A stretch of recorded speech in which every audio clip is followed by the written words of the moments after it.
Notre première question se rapporte à la différence entre biome et écosystème.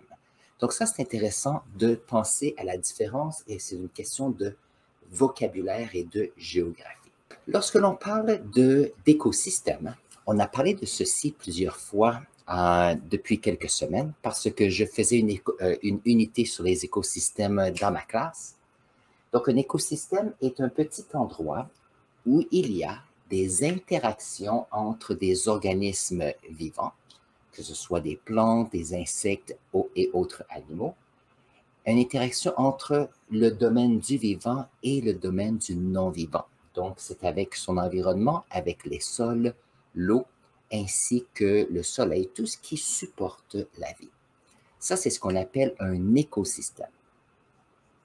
Maintenant, ce qui est intéressant, c'est que si on se trouve à un endroit spécifique sur la planète, à ce moment-là, il y a des caractéristiques précises à cet endroit. Par exemple,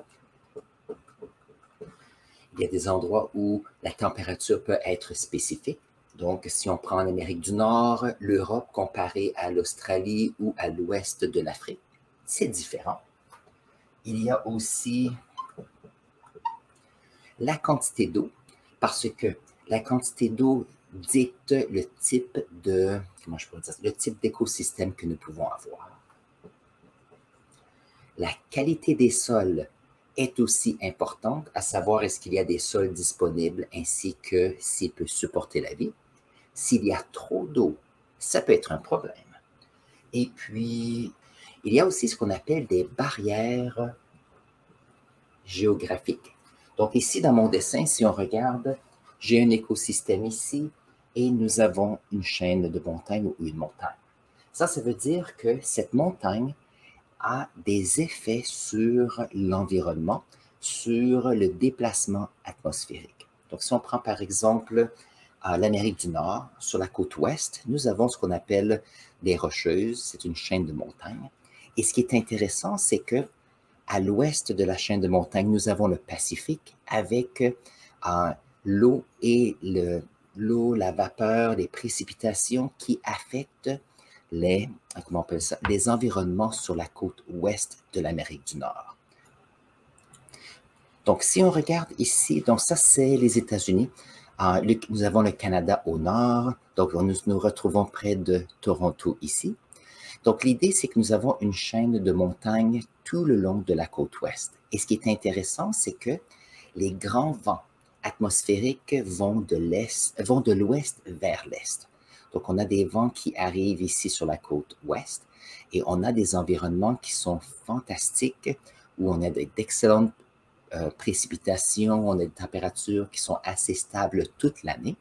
Donc, par exemple, à Vancouver, ici, il y a beaucoup de précipitations tout au long de l'année, très peu de neige parce que la chaleur de l'océan Pacifique empêche d'avoir des précipitations sous forme solide. Par contre, cette chaîne de montagnes qui est ici est une barrière pour les mouvements atmosphériques, voilà. Ça veut dire que la plupart de l'eau va se précipiter du côté ouest des montagnes. Alors, je vais expliquer comment est-ce que ceci fonctionne. Donc, voyons voir. Donc, si nous avons des vents qui arrivent de ce côté-ci, qu'est-ce qui est intéressant, c'est que nous avons le vent qui arrive de l'océan Pacifique et lorsqu'il arrive près des rocheuses de cette montagne, nous avons des courants d'air qui doivent monter en altitude où il fait plus froid. Donc, plus froid ici. Vu qu'il fait plus froid, l'eau qui est contenue dans l'atmosphère va se condenser et se précipiter.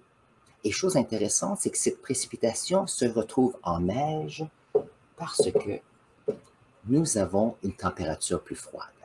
Mais ça, c'est fantastique, parce que si on prend, par exemple, près de Vancouver, Whistler, un peu au nord, on a eu les Olympiques d'hiver plusieurs fois, au moins 2 fois, si je me rappelle bien, parce que les conditions pour la neige, les conditions d'hiver sont fantastiques. Parce qu'on a l'humidité du Pacifique et toutes les précipitations se concentrent de ce côté-ci de la montagne.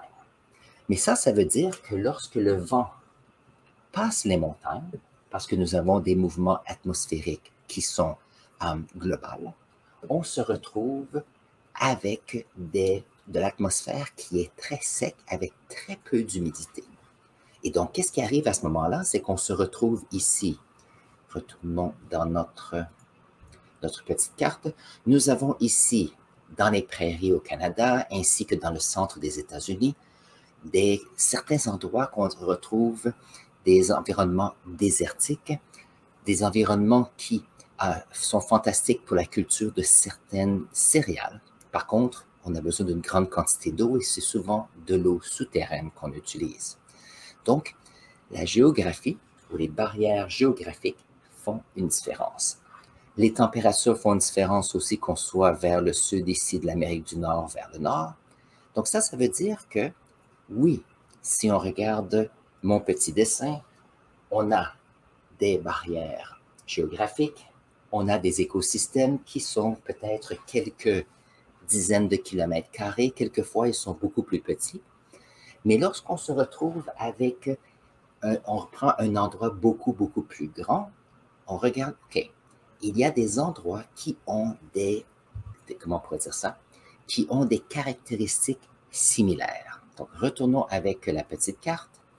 Donc, si on regarde ici, nous avons les Rocheuses qui sont ici. Les Rocheuses ici, c'est une chaîne de montagnes. On a des températures assez similaires, des précipitations assez similaires et la géographie est similaire aussi. Donc, on se retrouve ici avec ce qu'on appelle un biome.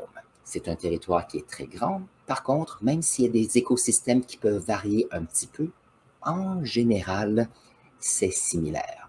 Donc, si on prend les prairies ici au Canada ici, ce n'est pas la savane, c'est sec, c'est propice pour la culture des céréales, c'est ce qu'on appelle un biome. Pourquoi est-ce que c'est un biome? C'est qu'en général, le type d'écosystèmes sont similaires. Donc, si on prend par exemple les forêts tropicales, par exemple, à l'intérieur de la forêt tropicale, il peut y avoir des petits changements, mais en général, c'est la même chose. Donc, c'est intéressant de penser à cela. Si on pense à la France, par exemple, souvent, ce pays est divisé en différentes régions où les températures sont semblables, les sols sont semblables. Et si on prend par exemple la production du vin, il y a des grandes régions qui sont nommées avec soit un nom de région de... J'ai oublié le mot. Alors, par exemple, voyons voir si on peut trouver un. Champagne, la région de Champagne, par exemple.